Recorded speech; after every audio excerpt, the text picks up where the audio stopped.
ஒன்று சாமுவேலின் புஸ்தகம் 15ஆம் அதிகாரம். நாம் முதலாவது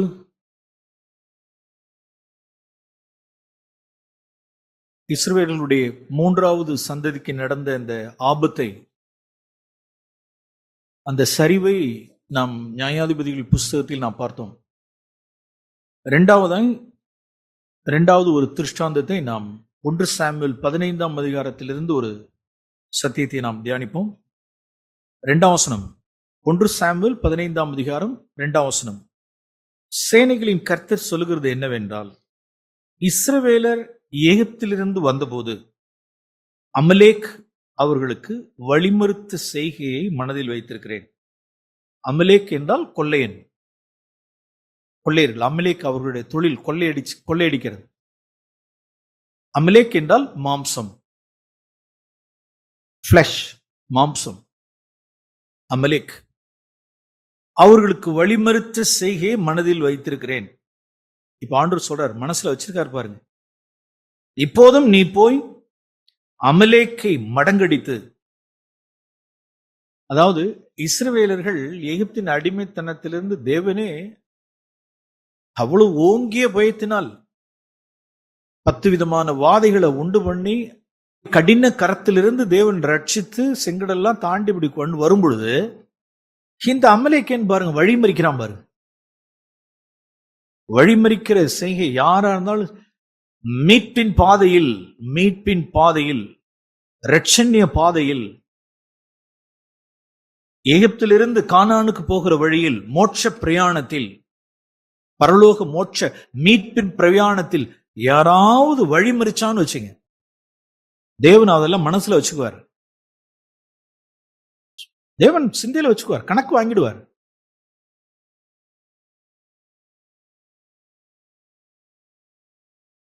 அதுக்கெல்லாம் எவ்வளவு பேர் நிக்கலாம், அதெல்லாம் வாங்கி வாங்கி தீர்க்கப்பட்டாச்சு. அதெல்லாம் கணக்கெல்லாம் முடிஞ்சிருச்சு. அதெல்லாம் சில பேருக்கலாம், நீங்க உங்க கிராமத்திலிருந்து,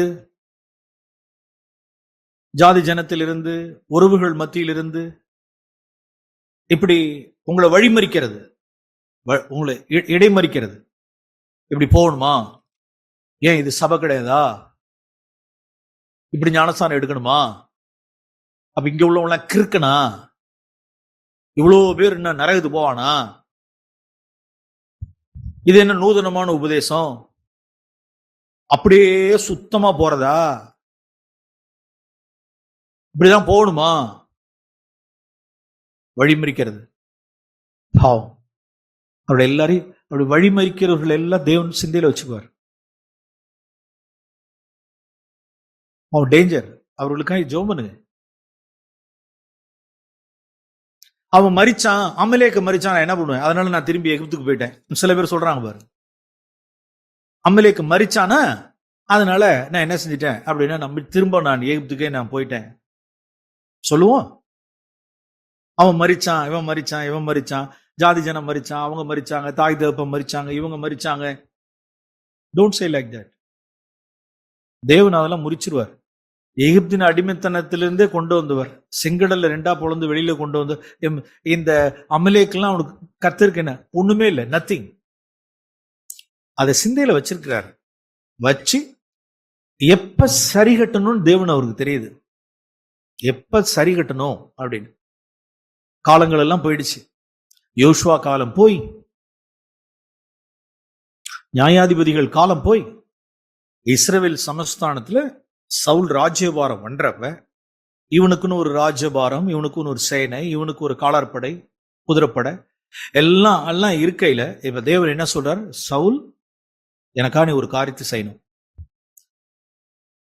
உன்னுடைய முற்பிதாக்கள் எகிப்தின் அடிமைத்தனத்திலிருந்து வரும் பொழுது இந்த அமலேக்கியன் மரித்தான், என் சிந்தையில வச்சிருக்கேன், என்ன செய்ய அப்படின்னா, நீ போய் தேவனுடைய அங்கலாய்ப்பை பாருங்க. தேவன் சரிகட்ட விரும்புகிறார், பழி வாங்குகிறவர், கர்த்தர் பழி வாங்குகிறவர். பழி வாங்குதல் அவருக்குரியது. அமலேக்கை நீ மடங்கடித்து, மாம்சத்தையும் அதனுடைய கிரியைகளையும், மாம்சத்தையும் அதனுடைய ஆசை இச்சைகளை எல்லாம் நீ மடங்கடித்து, அவனுக்கு உண்டான எல்லாவற்றையும் சங்கரித்து, அவன் மேல் இரக்கம் வையாமல். ஏற்கனவே ஒரு இடத்துல சொன்னாரா, உன் கண் என்ன செய்ய வேண்டாம், உன் கண் உனக்கு இரக்கம் காண்பிக்காதே, இரக்கம் காண்பிக்காத. எல்லாவற்றையும் சங்கரித்து அவன் மேல் இரக்கம் வையாமல், புருஷன், ஸ்திரீ, பிள்ளை, குழந்தை, மாடு, ஆடு, ஒட்டகம், கழுதை எல்லாத்தையும் கொண்டு போடுன்றார். இது யாருடைய பாரம்? யாரு? கர்த்தருடைய பாரம். சவுல்ட்ட சொல்லி இதை நிறைவேற்று அப்படின்னார். இந்த 1 சாமுவேல் 15ஆம் அதிகாரத்துல என்னென்னலாம் பாவம் இருக்கு அப்படின்னா அத்தனை பாவம் இருக்குதுல, எக்கச்சக்கமான பாவம் இருக்கு. 7 பெரும் பாவங்கள்லாம் இங்க இருக்கு இந்த சாப்டர்ல. அது ஒன்னொன்னா சொல்றேன். சவுலுடைய வீழ்ச்சி, சிலர் வீழ்றதுக்குடைய சவுல் முதல் ராஜ்யபாரத்தினுண்டான சவுல் வீழ்ச்சி அடைந்ததனுடைய ஒரு 7 விஷயத்த சொல்றேன். அதோடு கூட நாம் அமலேக்கையும் நாம் தியானிக்கலாம். ஏன் அவன் வீணா போனான்? தேவன் ஏன் அவனை சீட்டை கிழிச்சார்? அதெல்லாம் நமக்கு திருஷ்டாந்தம், எச்சரிப்பு. நம்பர் ஒன் 2 வருஷம் தான் சவுல் அந்த கிழவனுடைய அடியில, அந்த தீர்க்கதரிசியாகி அந்த கிழவனுமாகி அந்த சாமுவேல் தீர்க்கதரிசியினுடைய அந்த கீழே இருந்த அந்த அத்தாரிட்டி கீழே இருந்து 2 வருஷம் தான். அதுக்கப்புறம் தாந்தோந்தித்தனம். உன் அத்தாரிட்டிக்கு அடியில நான் இருக்கணுமா? நான் கிங், நான் ராஜா. முதல்ல எங்க இருந்தேன் அப்படின்னா கழுதைக்கு பின்னால போயிட்டு இருந்தேன். முற்காலத்தில் எங்க இருந்தேன்? ஒரு சில வருஷங்களுக்கு முன்பா என்ன கழுதைக்கு பின்னால போயிட்டு இருந்தேன். கழுதைக்கு பின்னால போயிட்டு இருந்த உன்னை தேவன் என்ன வாக்கி இருக்கிறாருன்னா ராஜா வாக்கிட்டார். இப்ப மண்டையில ஏறிடுச்சு, நான் இஸ்ரவேல் சமஸ்தானத்தினுடைய கிங், நான் தான் ராஜா.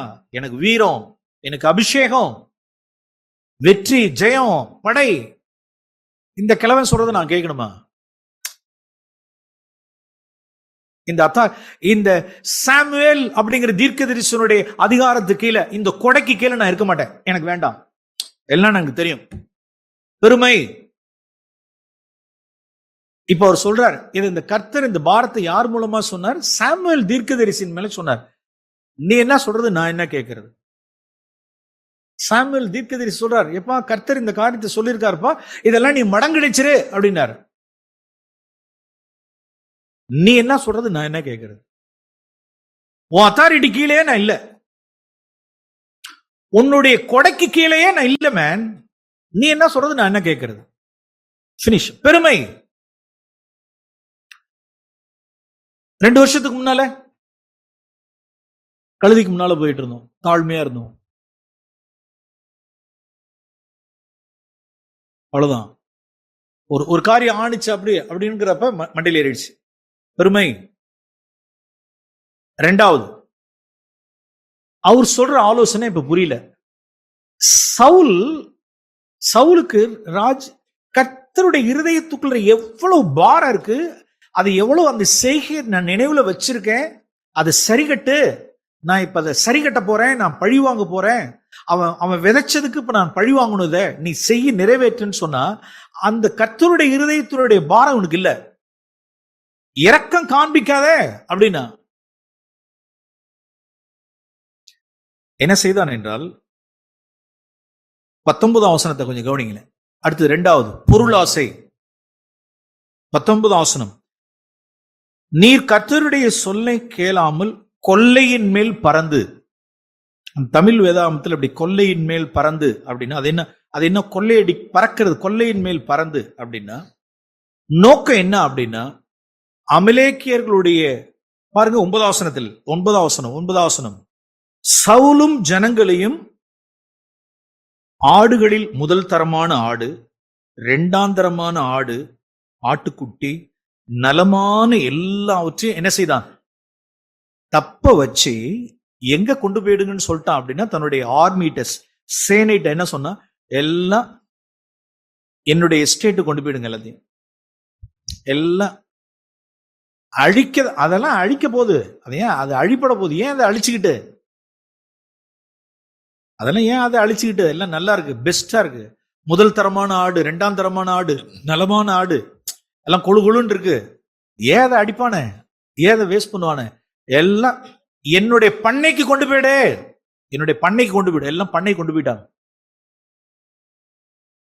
பொருளாசை, கவச்சியஸ்னஸ், கொள்ளையின் மேல் பறந்தவன். கண்டுபிடிச்ச உடனே இப்ப கேட்கிறாரு, இவர் கேட்கிறாரு பாருங்க 14ஆம் வசனம்.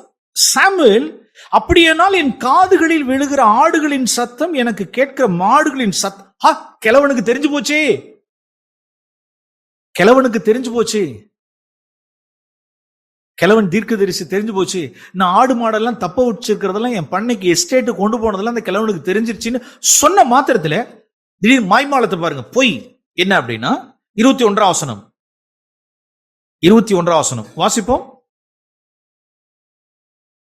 ஜனங்களோ உம்முடைய தேவனாகிய கர்த்தருக்கு கில்காலிலே பலியிடுகிறதுக்காக கொள்ளையிலே சாபத்தீடாகும் ஆடு மாடுகளிலே பிரதானமானவைகளை பிடித்துக் கொண்டு வந்தார்கள் என்றான். அப்படியே தூக்கி எதுல போட்டாச்சு? எதுக்கு? ஏன் தப்ப விட்ட? கர்த்தருக்கு பலியிட, கர்த்தருக்கு சாக்ரிஃபைஸ் பண்ண, கர்த்தருக்கு சாக்ரிஃபைஸ் பண்றதுக்காக நான் கொண்டு வந்தேன். அது என்னது? அது சாபத்தீடு. அவன் வாயில வார்த்தை இருக்கு பாருங்க. கொள்ளையிலே சாபத்தீடாகும் ஆடு மாடுகளிலே பிரதானமானவைகளை பிடித்துக் கொண்டு வந்தார்கள்.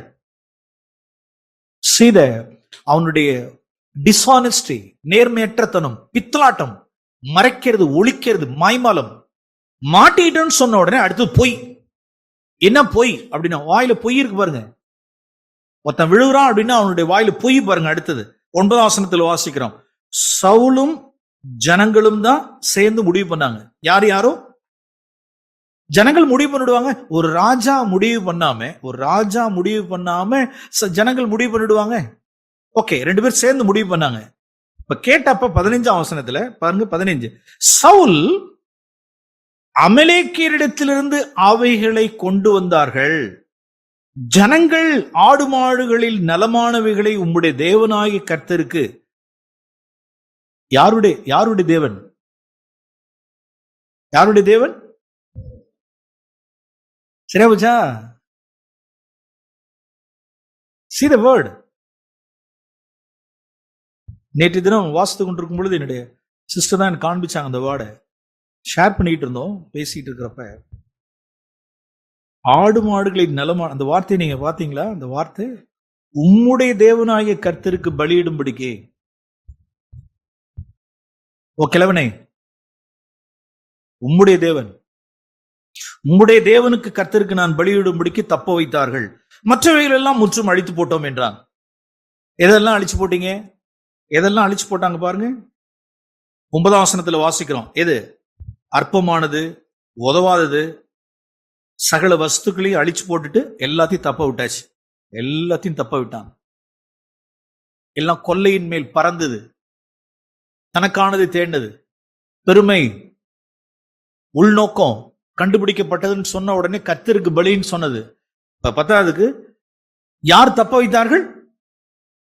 யார் தப்ப வைத்தார்களா? ஜனங்கள் தப்ப வைத்தார்கள். பின்னால வாசிக்கிறோம் பாருங்க. 21ஆம் வசனம். 21ஆம் வசனம் என்ன? ஜனங்கள் உம்முடைய தேவனாகிய கர்த்தருக்கு கொண்டு வந்தார்கள். ஜனங்கள் யார் கிடையாது? நான் இல்ல, நான் கிடையாது, ஜனங்கள். பொய். அடுத்து இங்க வாசிக்கிறோம் 12ஆம் வசனம். இந்த காரியங்களை செஞ்சதுக்கு, இந்த காரியங்கள் எல்லாம் செஞ்சுட்டு என்ன செய்யறான் அப்படின்னா, மறுநாள் அதிகாலமே சாமுவேல் சவுலை சந்திக்க போனான். அப்பொழுது சவுல் கர்மேலுக்கு வந்து தனக்கு ஒரு ஜெயஸ்தம்பம் நாட்டி பின்பு பல இடங்களில் சென்று கில்காலுக்கு போனான். இது இது எதை கொண்டாட? இந்த ஜெயத்தை, இந்த வெற்றியை கொண்டாட தனக்கு ஒரு ஜெயஸ்தம்பம், தனக்கு ஒரு மானுமெண்ட், தனக்கு ஒரு நினைவு தூண், ஜெய ஸ்தம்பம் தான் பேருக்கு, தனக்கு.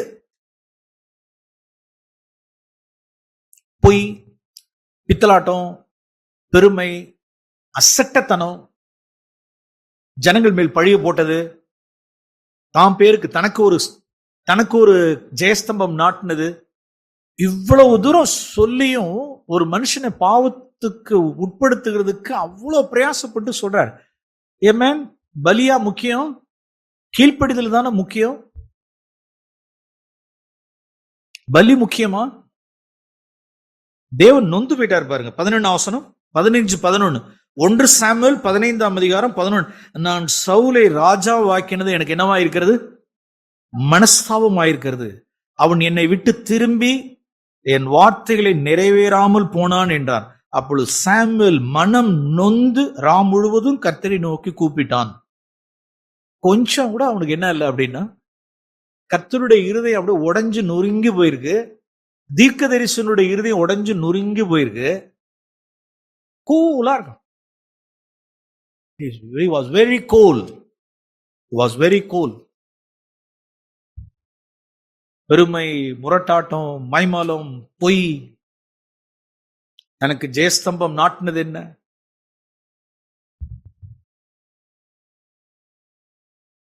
இப்ப இங்க வாசிக்கிறோம் 23, நீ கர்த்தருடைய வார்த்தையை புறக்கணித்தபடினால் அவர் உம்மை ராஜாவா இராதபடிக்கு புறக்கணித்து தள்ளினார் என்றான். புறக்கணித்து தள்ளினார்னு சொன்ன உடனே இப்ப என்ன சொல்றான் அப்படின்னா, பாருங்க 24 வசனம், நான் கர்த்தருடைய கட்டளையும் உடைய வார்த்தைகளையும் மீறினதுனாலே என்ன செய்தேன்னு சொல்லுங்க. எப்ப சிலருடைய பாவத்தை ஒத்துக்கொள்ள வைக்கிறதுக்கு மல்லு கட்டி என்ன செய்யணும் சொல்லுங்க அப்போ?